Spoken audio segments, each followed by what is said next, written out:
Educating people के वाणिज्य अध्ययन केंद्र में आपका स्वागत है। आज हम पढ़ेंगे उद्यमिता, जो क्लास 12th का विषय है, और इसके अंतर्गत हम पढ़ेंगे 5वां चैप्टर, जो कि है उपक्रम का चुनाव अर्थात सिलेक्शन ऑफ इंटरप्राइज।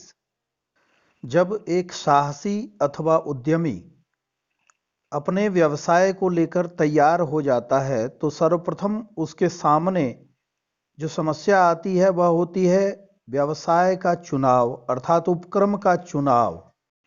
एक साहसी को अपनी स्थिति, अपनी क्षमता को देखते हुए एकाकी व्यापार, संयुक्त पूंजी कंपनी, साझेदारी, संयुक्त हिंदू परिवार आदि व्यवसायों में से किसी व्यवसाय का चयन करना चाहिए। यहाँ पर यह अनिवार्य रूप से ध्यान देना चाहिए कि एक उपक्रम का चयन उस साहसी के अधिकार और दायित्व को निर्धारित करता है, इसलिए सोच समझकर उपक्रम का चयन किया जाना चाहिए ताकि बाद में उसे बदलने की आवश्यकता न पड़े, क्योंकि यह काफ़ी मुश्किल कार्य होता है। तो अब हम देखते हैं कि एक उपक्रम के चुनाव में किन किन बातों पर ध्यान देना आवश्यक होता है। इनमें सबसे पहला है स्थापना में आसानी। एक साहसी को ऐसे व्यापार का चयन, ऐसे उपक्रम का चयन करना चाहिए जिसकी स्थापना में आसानी हो। दूसरा है व्यावसायिक क्रियाओं के प्रकार। एक साहसी को अथवा उद्यमी को यह देखना होगा कि वह जिस उपक्रम की स्थापना करना चाहता है उसमें कौन कौन सी व्यावसायिक क्रियाएं होती हैं। इन क्रियाओं के आधार पर ही उन्हें अपने उपक्रम का चुनाव करना चाहिए। तीसरा है प्रत्यक्ष नियंत्रण अर्थात डायरेक्ट कंट्रोल। अगर उद्यमी यह चाहता है कि व्यापार पर उसका प्रत्यक्ष नियंत्रण हो तो उसे एकाकी व्यापार का चयन करना चाहिए, क्योंकि साझेदारी अथवा संयुक्त पूंजी कंपनी की स्थिति में प्रत्यक्ष नियंत्रण संभव नहीं होता है। चौथा है परिचालन का क्षेत्र अर्थात एरिया ऑफ ऑपरेशन। उद्यमी को यह देखना चाहिए कि वह अपने व्यापार का परिचालन कितने बड़े क्षेत्र में कर रहा है। अगर स्थानीय स्तर पर है तो फिर एकाकी व्यापार, अन्यथा अगर विस्तृत क्षेत्र हो, राष्ट्रीय और अंतर्राष्ट्रीय क्षेत्र हो, तो वैसी स्थिति में संयुक्त पूंजी कंपनी की स्थापना उचित होता है। पांचवा तत्व है पूंजी की उपलब्धता। अगर साहसी व्यवसाय में लगने वाली संपूर्ण पूंजी खुद उपलब्ध करा सके तो उसे एकाकी व्यापार चुनना चाहिए, अन्यथा उसे साझेदारी अथवा संयुक्त पूंजी कंपनी का चयन करना चाहिए। छठा है गोपनीयता। अगर साहसी यह चाहे कि वह उसके व्यापार की गोपनीयता बनी रहे, वह एकमात्र रहस्यों को जानने वाला हो, तो वैसी स्थिति में भी उसे एकाकी व्यापार का ही चयन करना होगा, क्योंकि साझेदारी या संयुक्त पूंजी कंपनी की स्थिति में गोपनीयता संभव नहीं है। सातवां है स्थायित्व एवं निरंतरता।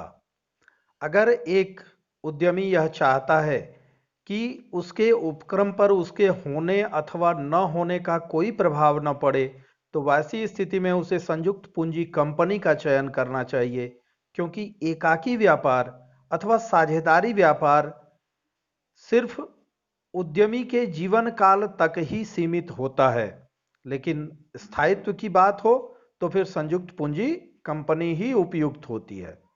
आठवां है सरकारी नियमन अर्थात गवर्नमेंट रेगुलेशन। अगर संयुक्त पूंजी कंपनी की स्थापना की जाती है तो वैसी स्थिति में बहुत सारे सरकारी नियमों का पालन करना पड़ता है, बहुत सारे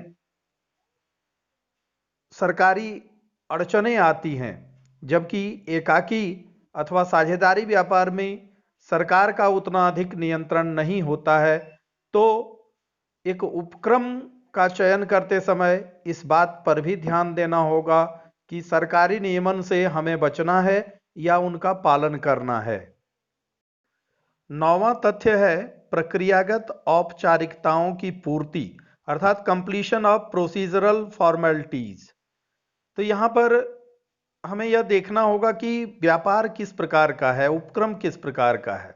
अगर एकाकी अथवा साझेदारी व्यापार है तो इसमें औपचारिकताएं काफी कम होती हैं, सामान्य होती हैं। लेकिन अगर संयुक्त पूंजी कंपनी की स्थापना की जानी है तो इस स्थिति में कंपनी का रजिस्ट्रेशन कराना, अंशों को सूचीबद्ध करना इत्यादि अनेक औपचारिकताएं होती हैं जिनका पूर्ण रूप से पालन करना पड़ता है। तो इन औपचारिकताओं की पूर्ति करने के पश्चात जो 10वां और अंतिम तत्व है वह है उपक्रम का आरंभ, लॉन्चिंग ऑफ इंटरप्राइज।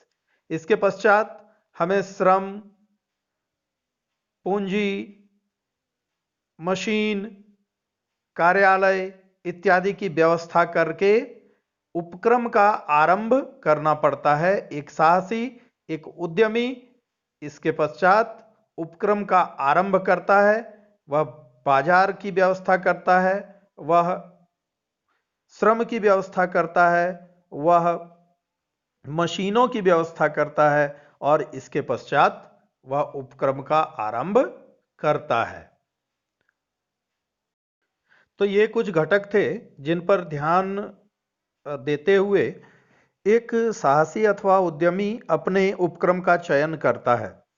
इन घटकों के प्रभाव में अपनी स्थिति, क्षमता, उत्पाद की प्रकृति, मात्रा, बाजार आदि को ध्यान में रखते हुए उपक्रम का चयन किया जाना चाहिए ताकि उपक्रम उद्यमी के अनुसार चल सके और उसे उसमें लाभ प्राप्त हो सके।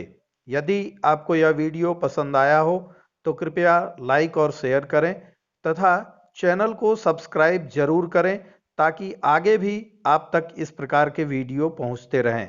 धन्यवाद।